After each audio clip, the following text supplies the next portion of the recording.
ओम गणपते नमः। जय मातारा। पार्षद ज्योतिर्विज्ञान में आप सभी दर्शकों का हार्दिक अभिनंदन है। आज हम 25 अप्रैल को होने वाले बुध के मेष राशि में परिवर्तन का वृश्चिक राशि के जातकों पर क्या प्रभाव होगा, इस विषय में वार्ता करते हैं तथा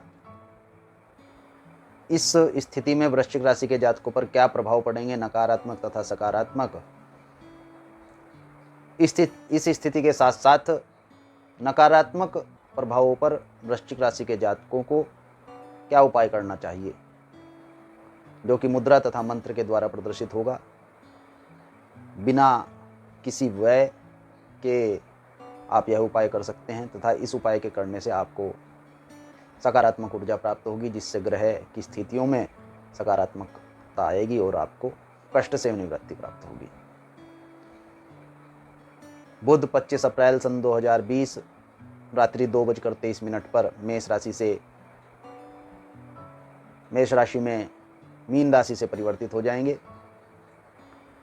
तथा यहाँ 9 मई प्रातः 9:35 तक विचरण करेंगे। इसी के साथ साथ मेष राशि के अंतर्गत अश्वनी, भरणी तथा कृतिका नक्षत्र में भी बुध विचरण करेंगे और वृश्चिक राशि के जातकों को षष्ठम स्थान में गोचर करते हुए सप्तम दृष्टि से द्वादश स्थान को सीधे सीधे प्रभावित भी करेंगे। वृश्चिक राशि के जातकों को स्वभाव में सौम्यता के साथ साथ आप यह अनुभव करेंगे जैसे उग्रता बहुत वृश्चिक राशि के जातकों में होती है, तो उस उग्रता की शांति के साथ साथ आप यह अनुभव करेंगे कुछ दबाव का अनुभव होगा, कुछ अननेसेसरी प्रेशर का अनुभव होगा, परंतु यह आपको विचलित नहीं कर पाएगा। यह आपके कार्य की गति में प्रभाव नहीं डाल पाएगा। संभवतः यह कार्य की अधिकता, अतिरेक के कारण हो सकता है। थकान महसूस कर सकते हैं, शरीर के भिन्न भिन्न अंगों में दर्द की अवस्था भी अनुभव कर सकते हैं, परंतु यह रोग नहीं है, आप निश्चिंत रहें। यह इफेक्ट है, यह प्रभाव है और समय के साथ साथ स्वयं चला जाएगा। रोग की स्थिति इस समय पर वृश्चिक राशि के जातकों को प्रभावित नहीं कर पाएगी। वृश्चिक राशि के जातक इस समय रोग की स्थितियों से बचे रहेंगे। मौसम के अनुसार किसी प्रकार का सूक्ष्म इन्फेक्शन जैसे नज़ला जुकाम संभवतः हो सकता है, परंतु यह अधिक समय नहीं रहेगा और परिवर्तित हो जाएगा। समय के साथ साथ सकारात्मकता आ जाएगी। इसके लिए गर्म पानी का प्रयोग यदि वृश्चिक राशि के जातक करेंगे तो उन्हें अवश्य ही सफलता मिलेगी। यह कोई ज्योतिषीय उपाय नहीं, यह एक साधारणता सामान्य प्रयोग है। गर्म पानी के प्रभाव से नज़ला जुकाम आदि की जो स्थितियां हैं वह सकारात्मक हो जाती हैं, वह समस्याएं निवृत्त हो जाती हैं।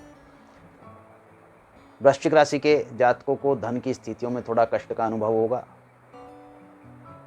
धन के आगमन की स्थितियां अनुकूल कम ही रहेंगी। धन प्राप्त भी हो जाए तो हाथ में हस्तगत धन कम ही रहेगा। आप अनुभव करेंगे कि हस्तगत धन के कारण आपको समस्या आपके सामने आ सकती है।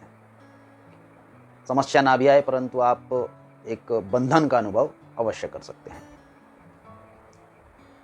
वृश्चिक राशि के जातकों को पारिवारिक मंगल की ओर से चिंता रहेगी, अर्थात परिवार में मंगल कार्य, मंगल स्थिति, कुटुंब की स्थिति के कारण आपको चिंता रह सकती है। आपके सामने पारिवारिक कुटुंब की स्थिति के कारण चहुं ओर से आपको समेटकर अपने परिवार की ओर केंद्रित आपको करना पड़ सकता है। अतः वृश्चिक राशि के जातक पारिवारिक चिंता की ओर से इस समय में अपने मन को केंद्रित करें तथा परिवार की ओर ध्यान दें। वृश्चिक राशि के जातकों को पराक्रम का समय बहुत मिलेगा, अनुकूल समय है। पूर्ण पराक्रम कीजिए। पराक्रम में आपको इस समय में सफलता प्राप्त होगी, क्योंकि जो आपके नकारात्मक व्यक्ति हैं, जो आपके विपक्षी हैं, जो आपको कचोट सकते हैं, कष्ट प्रदान कर सकते हैं, आपके कार्यों में अड़ंगा लगाते हैं, आपके कार्यों में रुकावट पैदा करते हैं, बाधा पैदा करते हैं, ऐसे लोग इस समय बिल्कुल शांत स्थिति में हैं, अर्थात वह निर्जीव हैं, वह बलहीन है और वह बौद्धिक अक्षमताएं आप जानते हैं कि बहुत रखते थे। बौद्धिक अक्षमताओं में उनका कोई भी सामना नहीं है, तो वह इस समय पर निर्जीव हैं। आप अपने पराक्रम में अच्छे अनुभवों का प्रयोग कीजिए, आप अपने पराक्रम को बढ़ाइए, अवश्य ही आपको सफलता प्राप्त होगी और आप देखेंगे आपको इसमें सहायता, सपोर्ट हर प्रकार से मिलेगी। केवल यही नहीं, वह व्यक्ति भी जो आपके विपक्ष में होते थे, इस समय शांत होने के कारण इसमें आपको एक प्रकार से सहायता ही प्रदान करेंगे। प्रत्यक्ष सहायता भी प्रदान न कर पाएँ तो वह किसी और के माध्यम से आपको इसमें सहायता प्रदान कर देंगे। सुख का अनुभव इस समय में, भौतिक सुख का अनुभव वृश्चिक राशि के जातकों को संभवतः कम ही प्राप्त होगा। विश्राम की स्थितियां प्राप्त नहीं होंगी, मन की थकान का अनुभव करेंगे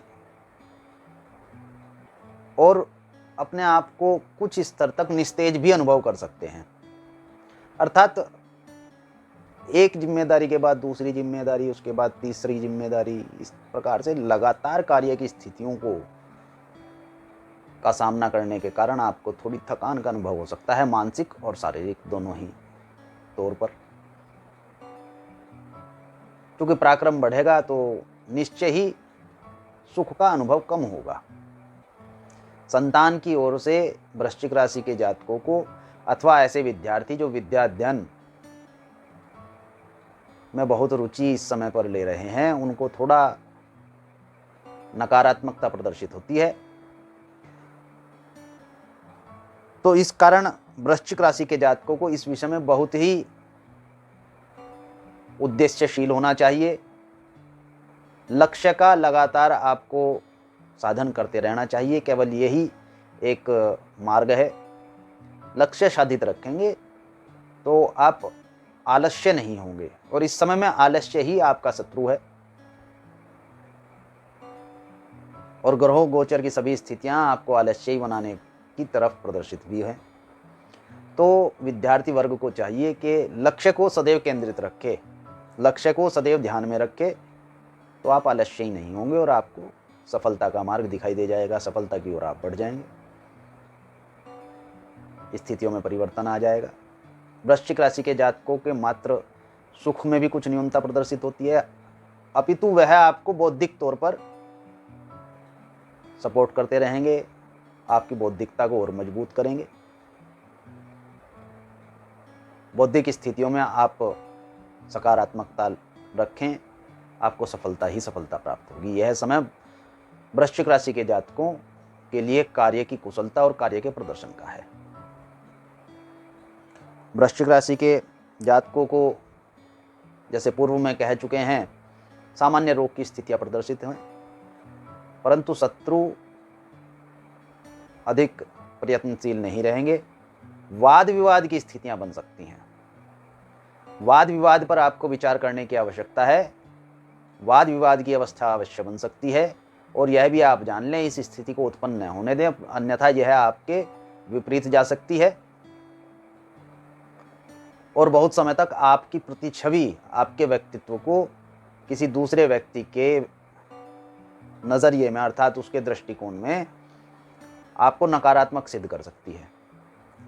तो वाद विवाद से इस समय में बचें और यह भी संभव है कि यदि आप इस वाद विवाद को नहीं करते हैं तो आपका चिंतन बढ़ जाएगा और आप चिंतन करेंगे तो उससे और अधिक मानसिक थकावट को अनुभव करेंगे, चिड़चिड़ापन बढ़ेगा। तो आप यह स्थिति उत्पन्न ही ना होने दें। यदि आपको ऐसा प्रभावित लगता है कि वाद विवाद की स्थिति बन सकती है तो आप उस बात से, उस स्थिति से हट जाइए तथा विषय को परिवर्तित कर दीजिए। ग्रस्त जीवन साथी की ओर से आपको सकारात्मक संदेश प्राप्त होंगे, उनकी ओर से आपको सपोर्ट मिलेगी, स्थितियों में परिवर्तन आएगा, उनका व्यवहार भी आपके अनुकूल रहेगा। यात्रा से बचें। वृश्चिक राशि के जातकों को इस समय में यात्रा से बचना चाहिए, क्योंकि यात्रा एक तो आपके कार्य का ह्रास करेगी। यात्रा से कुछ भी संभावित प्राप्त होने की स्थितियां नहीं हैं। तो वृश्चिक राशि के जातकों को यहाँ यात्रा से बचना चाहिए। अपने कोष को भी सीमित करके रखना चाहिए। कोष की स्थितियां संभावित बचाकर रखनी चाहिए। इस समय में बचा हुआ धन ही आपको शक्ति प्रदान करेगा, सहायता प्रदान करेगा, बल प्रदान करेगा। यदि आप इस समय में धन को नहीं बचा पाएंगे तो यह समय आपको कष्ट प्रदान कर जाएगा। परंतु भाग्य से निश्चिंत रहें, भाग्य उज्जवल ही होगा। इसके विपरीत वृश्चिक राशि के कुछ जातकों के सामने उनके कार्य क्षेत्र से संबंधित मानसिक तौर पर यह स्थिति प्रदर्शित हो सकती है कि उनके कार्य क्षेत्र में बड़ा विलंब, बड़ी अड़चन, बड़ा, या सीधे सीधे कहें तो कार्य क्षेत्र खत्म होने जा रहा है। परंतु ऐसा नहीं होगा।